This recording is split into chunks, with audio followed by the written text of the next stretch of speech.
मौर्य वंश जब काल खत्म हुआ था, शुंग आए, ठीक है ना। फिर उसको तुम्हारा कर्ण, चेदी, सतवाहन, ये सारे वंश का टाइप पीरियड था, ठीक है ना। इसे सुना है चेदीस, ठीक है ना। चेदी जो राजवंश था उसका मेन जो सबसे प्रथम राजा था उसका नाम था महामेघवाहन। ध्यान रहे, चेदी राजवंश के प्रथम शासक का नाम था महामेघवाहन और वो था महामेघ वंश के से भी जाना जाता है, ठीक है ना। उसकी जो बेसिकली जो राज्य थी वो कलिंग थी।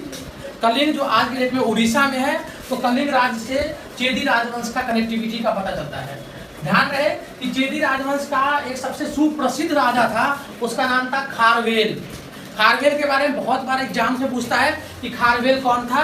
तो याद रहे, चेदी राजवंश का सबसे प्रमुख शासक, इसका नाम था खारवेल, जिसने भुवनेश्वर मंदिर बनवाया था। ये फाइन आर्ट एग्जाम में हमेशा पूछते रहता है कि भुवनेश्वर मंदिर का निर्माण किसने कराया था।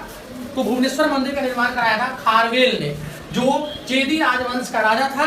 और ध्यान रहे, जो बेसिकली जैन धर्म से संबंध रखता था, ठीक है ना।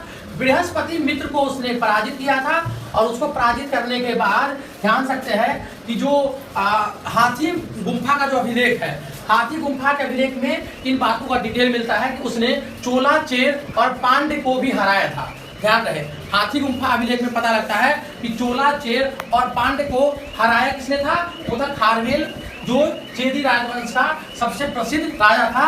और बेसिकली भुवनेश्वर हाथी गुम्फा अभिलेख है, इसका जो उद्गम स्थल है वो है उदयगिरी, ठीक है ना।